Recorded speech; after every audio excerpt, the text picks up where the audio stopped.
ღმერთმა დაგლოცოთ, გაკურთხოთ და მოციქულთა ძალით და მადლით შეგეწიოთ. განმოგზოთ ყოველდღიური სახარების კითხვა მარკოს მახარებლის მე-7 თავის 24-30 მუხლები. და მიერ აღსგა და წარვიდა საზღვართა ტვიროსისა და სიდონისათა და შევიდა სახსა და არა უნდა რა ითამცა აგზნა ვინმე და ვერ ხელიციფა დაფაროთ რამე თუ ესმა ვიცმე დედაკაცსა მისთვის რომელსა ესო ასული სულთა არა წმინდთა ურვეული და მოვიდა და შეურდა ფერხთა მისთა ხოლო დედაკაცი იგი იყო წარმართი ასური ფინიკიელი ნათესავით და ევედრებოდა მას რაითა განხადოს ეშმაკი იგი ასულისაგან მისისა ხოლო იეს ორქვა მას მაცადე პირველად განძღებად შვილთა რამე თუ არა კეთილარს მოგება იპურისა ის შვილთაგან და დაგება ძაღლთა ხოლო მან მიუგო და რქვა უფალო რამე თუ ძაღლნიცა ტაბალასა ქვეშე ჭამედ ნამუსრევისაგან შვილთა ისა ხოლო იეს ორქვა მას მაგის სიტყვისათვის ვიდოდე განსრულარს ეშმაკი ასულისაგან შენისა და წარვიდა დედაკაცი იგი სახითვისა და პოვა რამე თუ ეშმაკი იგი განსრულიყო და ასული იგი მისი შემოსილი მჯდომარი ცხედარსაზე და დღევანდელ სახარებაში გადმოცემულია თუ როგორ განკუნა მაცხოვარმა წარმართი დედაკაცის სიროფინიკიელის ეშმაკით შეპყრობილი შვილი.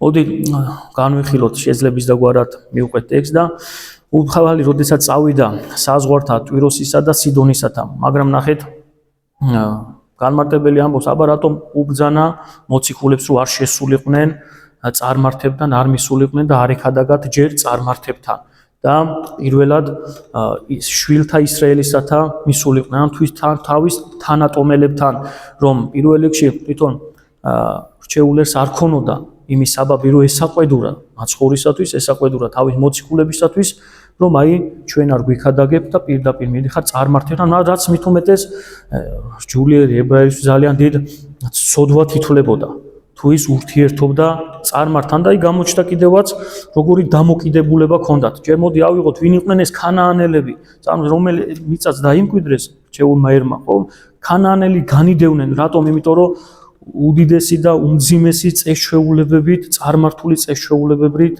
გახსნილობით და სხვადასხვა მძიმე ცოდებით მცხოვრები ერი იყო წარმართობა თავის თავში მოიცავდა ბევრ უზნეო და უღმართ ცოდებსაც კი იმიტომ რომ მათი წარმართა ღმერთნი როგორც ესე ვთქვათ აკანონებდნენ ესეთ ცხოვრებას რომ მამ კერთან ამ ბომოთან ესეთი მძიმე ცოდებით შედგაღალიყვნენ და ეს ხალხი წარმოიდგინე მისი საზღვრიდან გაუშვა რომ ებრაელი რჩეულიერს ესეთი მძიმე მდგომარეობაში არ ჩავარნილიყო ამ ხალხთან ურთიერთობით მაგრამ ეს უგზალავს თვითონ მოციქულებსაც უფალი მათთან მისვლის მაგრამ აქ ხომ არ ღვევსო განმარტებელი სვავს კითხვას რომ მაცხოვარი მიდისო თვითონ წარმართებთან მაგრამ აქ წერია რომ საზღვართა და პირველ რიგში არა წარმართებთან მაგრამ მაცხოვარი განკაცებული ღმერთია არ მოვიდა კონკრეტული ერისთვის ის მოვიდა მთელი სამყაროსათვის და ეს გამოჩნდება ზუსტად დღევანდელ გადმოცემულ ტექსტში და გამოდის ეს დედაკაცი წარმართი დედაკაცი წარმოიდგინეთ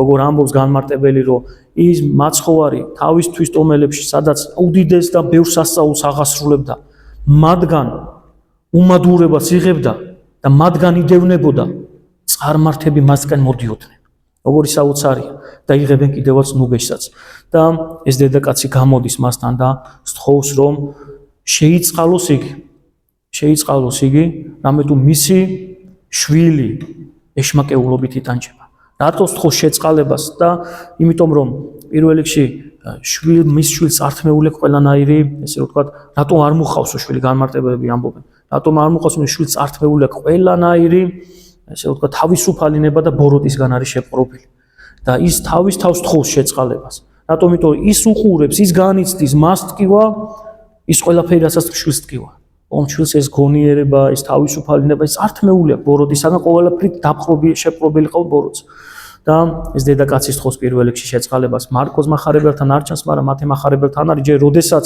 პირველად მოვა მასთან დედაკაცი თითქოს პასუხს არ გაცემს უფალი აი ეს ბევრსო ეს ტექსტი ბევრს და იმ დროს ვინც პირდაპირ შეხვდებოდა ამ მომენტს მაცხოვარი როგორ ექცევა წარმართს შეიძლება ბევრისთვის დამապყრობელის კი აღმოჩენილიყო მაგრამ არა ძალიან დიდი აზრი იმალება ნახე მოდის ადამიანი ტირის წუხს მაცხოვარი ყურადღებას არ აქცევს გააგზელა გზა, მაგრამ მოვლენებს რო წინ გავუსვოთ, მაცხოვარმა იცის რას უპასუხებს, რას მოიმოქმედებს და ამ ყველაფერს იმიტომ ჩადის, რომ ჩვენ ჯერ იმ პერიოდში დაენახათ მათ ხალხს, რას შვება ეს წარმართი, როგორი რწმენა აქვს, როგორი სიმდაბლე აქვს და მე კიდე ჩვენსაც ძალიან დიდი სასწავლებელი აღმოჩენილი იყო ეს ყველაფერი და მაცხოვარი დუმს სწავლა.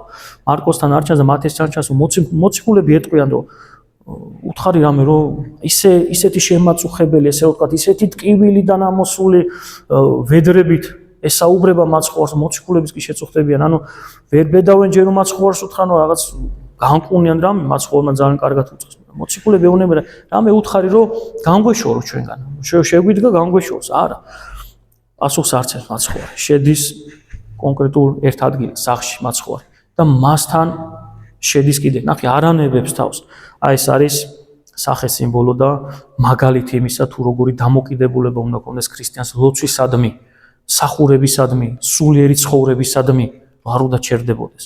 ვერანაირი დაბკოლება, ვერანაირი ტკივილი, ვერანაირი განსასწრელი, ვერანაირი ამქვეყნიური ცხოვრება ვერ უნდა აჩერებდეს ადამიანს ღმერთთან ურთიერთობისათვის. ამ სწავლებასაც გვაძლევენ განმარტებლები და შედის ეს ქანაანელი დედაკაცი მაცხოვართან და კიდეს თხოსო განკუნოს. მაცხოვარი ეტყვის ესეთ სიტყვებს და ესეთი დამოკიდებულება იყო საერთოდ რჩეულიერისა წარმართებისადმი, რომ არა კეთილარს მოღებად პურის შვილთაგან და დაგებად ძაღლთან. ძაღლებს უწოდებს. ძაღლები იმ პერიოდში არ უყვარდათ თვითონ ეს შინაური ცხოველებიც. ხალხს რატომ იმიტომ ქუჩაში თელიღამე ქუჩაში ყველანაირი სიბილწეს მჭამელები იყვნენ და ყველანაირი უწმინდურებად ითვლებოდნენ. ესე დამოკიდებული ახლა წარმართები უწმინდურებად ითვლებიან და ცხოვრების წესისად ჯულიერ ყველანაირად უწესრიგო ცხოვრობდნენ და ესე რომ ვთქვათ არანაირი სიწმინდე მათში არ იყო, ხო? აი ძაღლებთან გაიგივებულნი იყვნენ, იმიტომ რომ ძაღლებიც ესეთი ყველანაირ არაწმინდას ეხებოდნენ, ყველანაირად ნაგვისჭამელები და ესეთი ცხოველები იყვნენ, არ იყო ესეთი მიღებული, მაშინ მოშინაურ, ახლა ძალიან შინაურულად ყოფნა, როგორც თუნდაც დღევანდელ დღეს ხდება და ამიტომაც ესეთ გაიგივებულია. ეს არის არა მაცხოვრის დამოკიდებულება კაცი ადამიანისადმი, არამედ საერთოდ ესეთ სოდისა და ბიცისადმი დამოკიდებულება, მაგრამ ებრაელებს აი ესეთი ზუსტად მძიმე დამოკიდებულება ჰქონდათ ყველანაირ წარმართებთან და არც ეხებოდნენ ძაღლსაც უწოდებს. და რატომ ნახეთ, რომ ამასაც კი არ მოხავს განსვიფრება, ანუ რისხანებაში ეს დედაკაცი. ანა ის თქვა, რომ აი ძაღლი გვეწოდება, ჩვენ ძაღლები გვეწოდება და მოდი შევწყვიტოთ ხო ნაგე, მივედი არ ძაღლი მიწოდა, განვერიდო, მაგრამ არა, ნახე რა დიდ სულოვან სიტყვებს ამბობს. თუ ძაღლები ვართ, შვილნი არიან რჩეულიერი ებრაელი ხალხი. გამოდის რომ შენ მამა ხარ ამ ხალხის, შემოქმედი ხარ ამ ხალხის და ძაღლიც ხო შენი ქმნილებაა. ნახე რა საოცარი ძაღლებიც ხო შენი ქმნილებები არიან. კი, შვილებს არ მოაკლო, მაგრამ ეს მადი პური ითვლება საღვთო მადლად. იმ პურის მცირე ნაწილი ჩვენ შეგვახვედრე, მეც შემახვედრე. ამხელა სიმდაბლეა, ამხელა მოთმინება წარმოიდგინეთ და ამხელა დამოკიდებულება ქრისტესადმი. ხალხი წარმოიდგინეთ თავისთვის ტომელი ვერ ცნობენ ამ სასწაულებში როგორც ღმერთს და როგორც მესია და ეს ცნობს რომ თუ შვილნი არიან შენ ახარ შემოქმედი მამა და ჩვენ ძაღლებიც, ანუ ცხოველებიც და ყველაფერი სამყაროში შენი შექმნილია. ჩვენც მოგვეცი პატარა სიკეთე და ამერი წარმოსყოს მაცხოვრამ დიდ სიტყვებს რომ ჰოი დედაკაცო, დიდარ სარწმუნოება შენი წარვე და როგორც გინდა ისე იქნება. როგორც გინდება ისე იქნება და მართლაც მივა და ნახავს მის შვილს განკუნებულ და ეშმაკი იქნება განსვენისგან და ამხელა ეს არის სწავლება რწმენისადმი, ლოცვისადმი დამოკიდებულება. პირდაპირ მამები ამბობენ რომ ეს არის ადამიანის ყველა ადამიანის ბუნება, რომ აი როგორ არ უნდა გაჩერდეს ღმერთთან ურთიერთობაში. ყველა განმარტებელი ამას ამბობს, რომ რაც არ უნდა თხოვნა, რაღაცას თხოვთ, თითქოს არ სრულდება, აი ელოდება მაცხოვარ ჩვენ მეტ გულმოდგინებას. თუ ამ წარმართისგან ელოდებოდა და ამ წარმართმა გამოავლინა, ჩვენგან ხო მით უმეტეს უფრო დაელოდება მაცხოვარი, რომ მეტი გულმოდგინება და მეტი გულმოდგინები ვიყოთ ლოცვაში, სახურებაში. ხო ჩვენ თითქოს აი უცბად პატარა რაღაც შეიძლება შეხვდეს ხოლმე და სულიერ ცხოვრებას თავს ვანებებთ ხოლმე.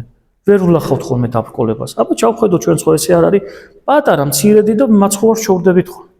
დედაკაც ამხელა სირთულეები შეხვდა, მაგრამ ქრისტეს არ განშორებია. აი ეს უნდა იყოს ჩვენთვის სწავლება და მაგალითი და როგორც მზრუნველი მამა მოგვაგებს იმას, რაც ჩვენთვის საჭირო და აუცილებელი, რაც ჩვენი სულის ცხონებას არ დააბრკოლებს. იმიტომ ხანდახან ადამიანი ითხოვს ისეთ რამეს, რაც სულის ცხონებას დააბრკოლებდეს. რომ შეიძლება უმჯობესია ისევ მდგომარეობაში დარჩეს ადამიანი და ცხონდეს და გადარჩეს და მარადიული ნეტარების ადგილი დაიმკვიდროსო, ვიდრე მიიღოს ის და იმ რაღაცა ღმერთსროლე განაშოროს.